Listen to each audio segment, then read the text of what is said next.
My husband locked me out in the snow while I was pregnant, but his brother gave me a new life. You're terrible at cooking, James. Go freeze outside with your failed meal, she yelled, slamming the window shut and locking it. I hurried to the window, pleading for James to open it as I pounded on the glass, but he just smirked and closed the curtains. The cold started to creep in and I began to shake. My body, warmed just moments ago from the heater, was quickly losing its heat. What will happen if it stays this cold? Even my baby inside me.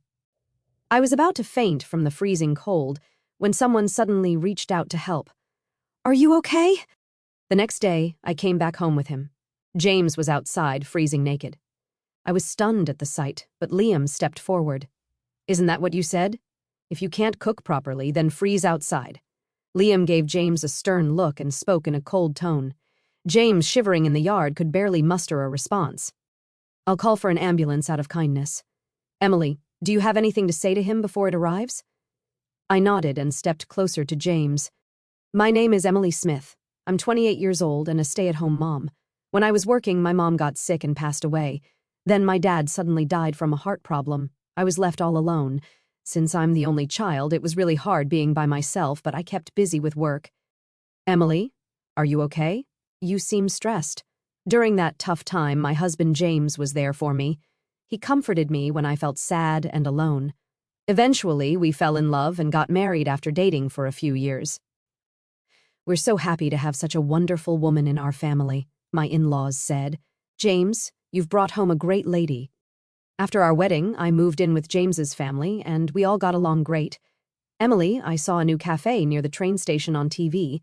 Let's check it out sometime," James suggested. "Sure, I'd love to."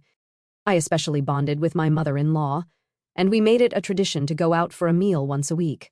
I also connected well with my father-in-law, who enjoys cooking, and we've cooked together in the kitchen a few times. "I'm happy you're getting along with my family, but what about my younger brother? He can be a bit of a handful?"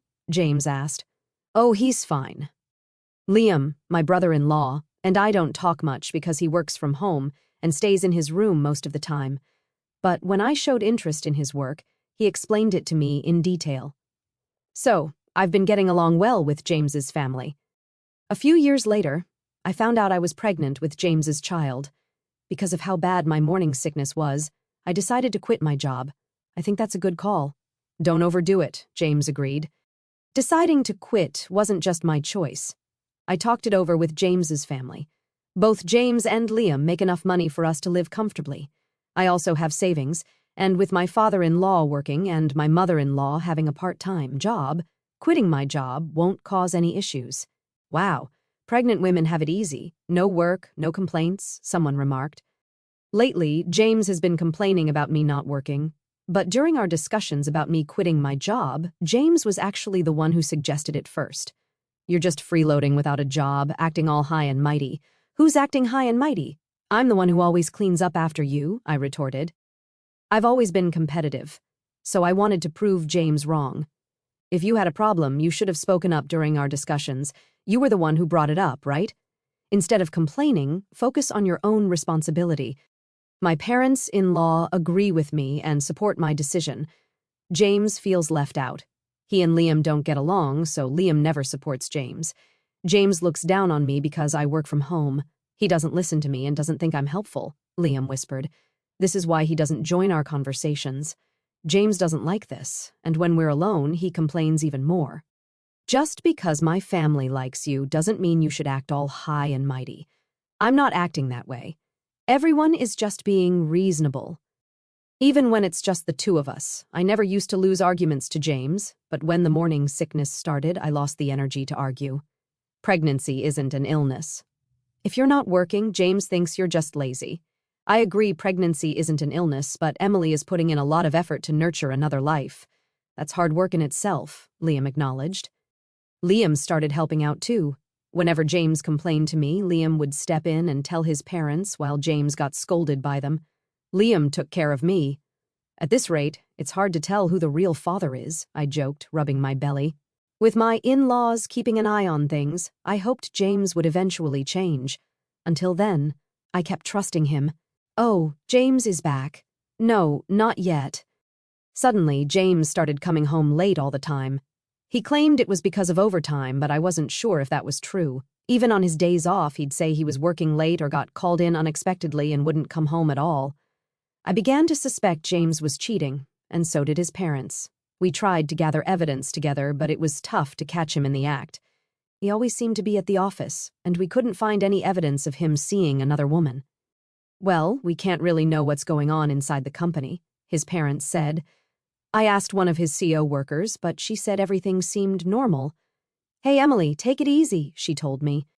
My morning sickness got so bad that I couldn't do any housework, but my father-in-law cooked. My mother-in-law helped with other chores, and Liam pitched in, so everything was okay. You should be ashamed of yourself, lying around all day, not doing any housework even though you're a homemaker. Why are you even here? James, who had seen his parents doing chores, woke me up one night just to say that. When I looked upset, Liam replied, "That's rich, coming from someone who's not pulling his weight as a husband. Every time you challenge me, even though I'm the eldest. Well, you're not exactly the role model type of brother. You've always been a bit of a know-it-all," Liam retorted.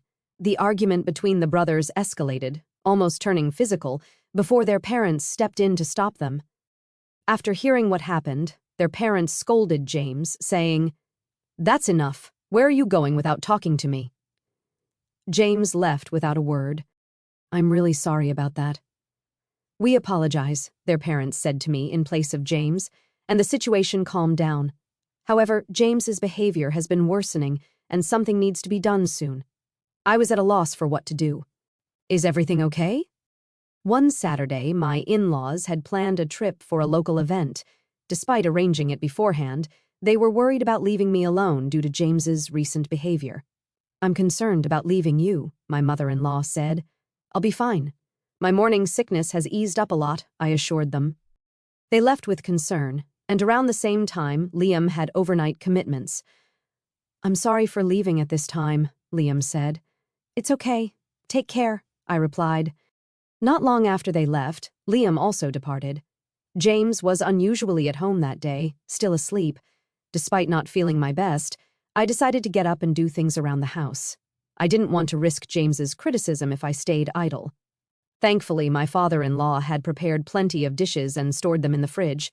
I started cleaning and doing laundry, taking it easy on myself. "Hey, breakfast."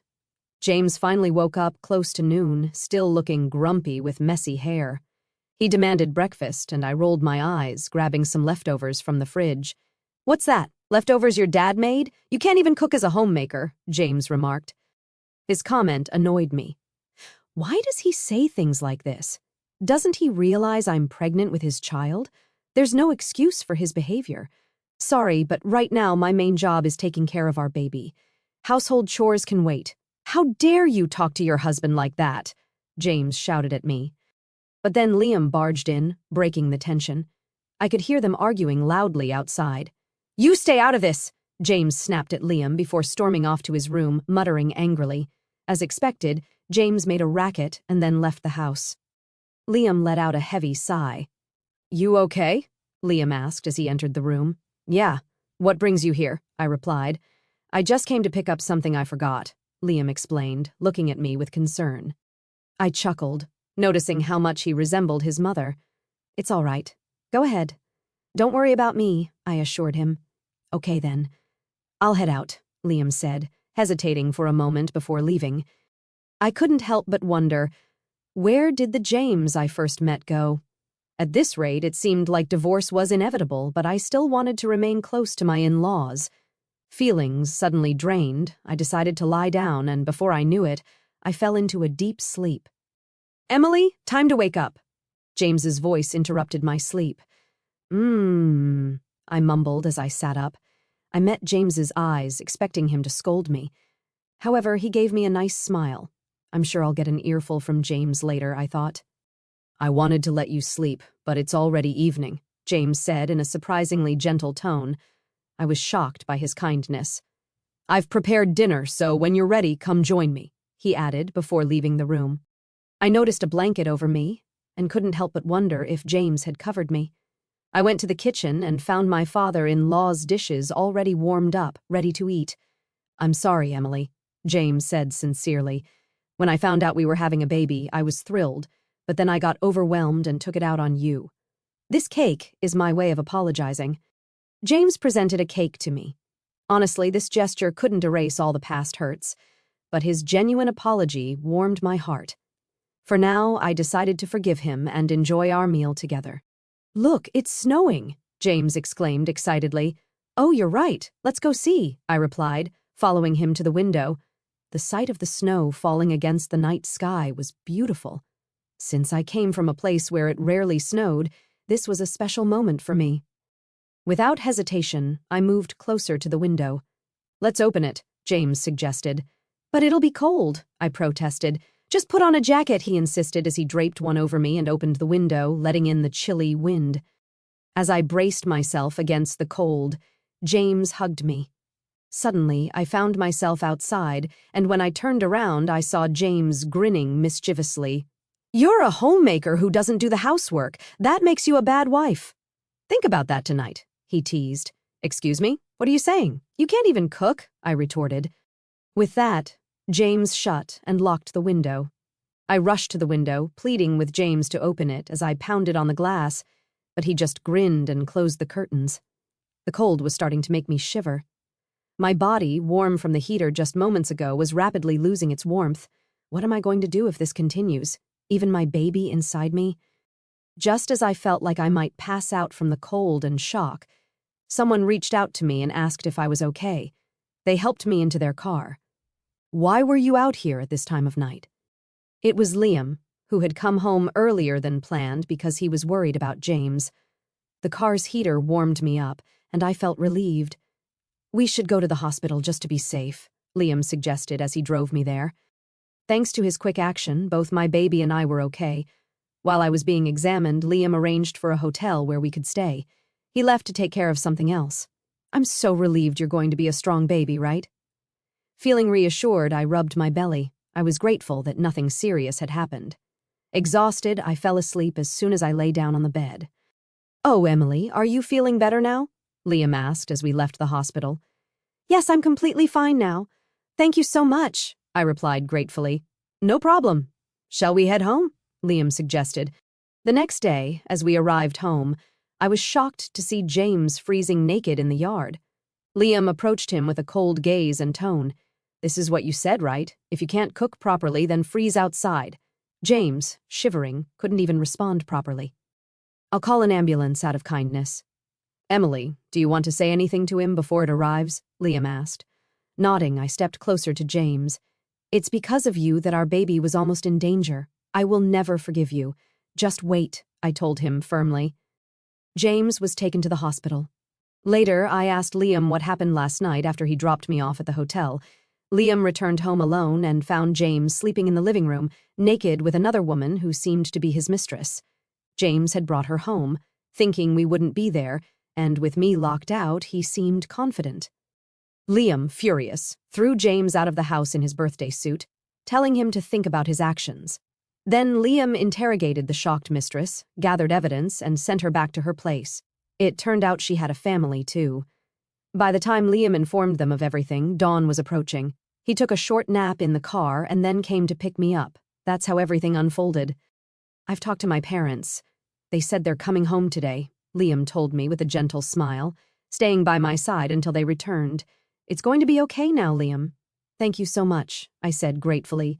"No, I just did what needed to be done. Thanks to him, I could feel safe at home," Liam replied. "I'm so sorry, that idiot. I can't apologize enough." James immediately apologized upon their return and faced their wrath. James was forced to pay child support, and it was decided that he would be kicked out. "I'm so sorry." "It was just a mistake, Emily. I truly love only you," James pleaded, but I ignored him. I wish he'd stopped treating me like a fool, I thought to myself. Suddenly, James became aggressive, raising his hand at me. "Enough is enough, my damn son," Liam intervened, grabbing and twisting James's arm. With the help of my father-in-law, James was easily overpowered, and I felt relieved. "I really just lost my mind for a moment, Emily," James said remorsefully as he was thrown out by the two men, while I was comforted by my mother-in-law. He was pathetic until the very end, I thought to myself. As for James, that's all I ever thought. By the way, Liam's pretty strong, isn't he? Considering what just happened and how he tossed a full-grown man outside, Emily remarked. Oh yeah, he used to do combat sports back in the day. I wouldn't recommend trying that move on just anyone, though, Liam said with a smile. Emily felt a flutter in her heart at his smile, and her mother-in-law laughed upon noticing. With such good looks and strength, it's surprising he doesn't have a girlfriend, her mother-in-law teased. Liam bashfully looked away, which Emily found endearing. From then on, Emily decided to stay and be cared for in her in-law's home, since she had no other family or reliable person to turn to. If you'd allow, I'd love to hold your baby, her mother-in-law said. Of course, any time, Emily replied. Right now, the four of us are eagerly awaiting the birth of my precious baby, Emily thought to herself. Talking to Liam, Emily found out that James's affair was with a junior from his office. No wonder she wouldn't spill the beans when asked, Emily thought. The two of them were sneaking around and getting cozy at various spots. Once I reported it to the junior's husband, he did a thorough investigation. With that evidence, my divorce process went smoothly. Both of them got fired for fooling around during work hours and for claiming their dates as business expenses, Emily recounted. Thank you for all the help, Emily said to Liam. Well, it's only natural to want to help someone you love, right? Liam replied, his face turning beet red. Wait, what? Emily was surprised, and both of them blushed. Then Emily found out that Liam had feelings for her for a long time. I always thought I should hide these feelings, Liam confessed. I never imagined he felt that way about me, Emily thought. Honestly, I'm not ready to be in a relationship like that right now, Emily said. I understand, but if you can wait a bit, I want to explore these feelings, Liam said. Emily smiled, and Liam smiled back happily. I'm going to do everything I can to make you see how much I care, Liam declared. Okay, I'll be ready for that, Emily replied. Liam's parents overheard their conversation during dinner, which was really delicious. Looks like Liam has a girlfriend now, his mother teased. Liam blushed and responded playfully. Both his father and I laughed at that. Emily remembered. Afterwards, I gave birth to our lovely daughter right on time. Emily proudly shared, she's so cute. Congratulations, she looks just like Emily. Adorable, Liam's parents said. I don't want to let her go, Liam said happily, embracing his role as a father.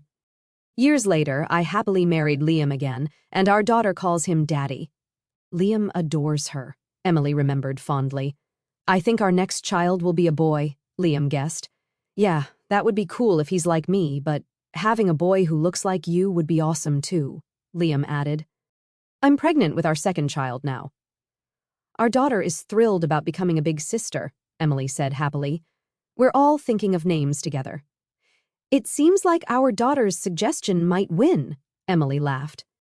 I'm going to make Emily, our daughter, and the new baby happy, Liam promised. Don't forget about yourself in that promise, Emily said with a smile. We're planning to live happily ever after, all 6 of us together, having fun and getting along. That's our plan, Emily concluded. We can't wait to go out together as a family once the new baby arrives. Looking back, I sometimes wake up in the middle of the night and feel the phantom chill of that snowy night on my skin. For a moment, I'm 28 again, pregnant and terrified, pounding on a locked window while the man I married laughs inside. Then I hear Liam's steady breathing beside me, our daughter's soft snores from the next room, and the memory loosens its grip. The cold is gone, replaced by the warmth of a life I never dared to imagine. I used to think love meant forgiving everything, enduring anything, because I had no one else. Losing Mom, then Dad, left a hollow space that James filled with promises and a ring. I clung to his family like driftwood, terrified of being alone again. That night, in the snow, stripped away the last illusion. Love isn't a debt you pay with silence or shame. It's a choice, made fresh every morning when Liam hands me coffee before I ask, or when our daughter tugs his sleeve and calls him Daddy without hesitation. The hardest emotion to name is gratitude laced with guilt. I'm grateful for the family that kept me, for Liam's quiet courage, for the daughter who looks like me but has her Uncle Father's gentle eyes. Yet guilt whispers that I should have seen James's cruelty sooner, should have protected my baby from ever knowing fear. Liam says guilt is just love with nowhere to go. I'm learning to redirect it into bedtime stories and midnight feedings, and the fierce joy of watching our children grow up safe. I'm not the same Emily who begged through glass. I'm softer in places. My heart opens easier now, and harder in others. I'll never again mistake tolerance for loyalty. The snow taught me that survival isn't just enduring the cold, it's choosing who gets to warm you afterward. I chose Liam, and he chose us every single day.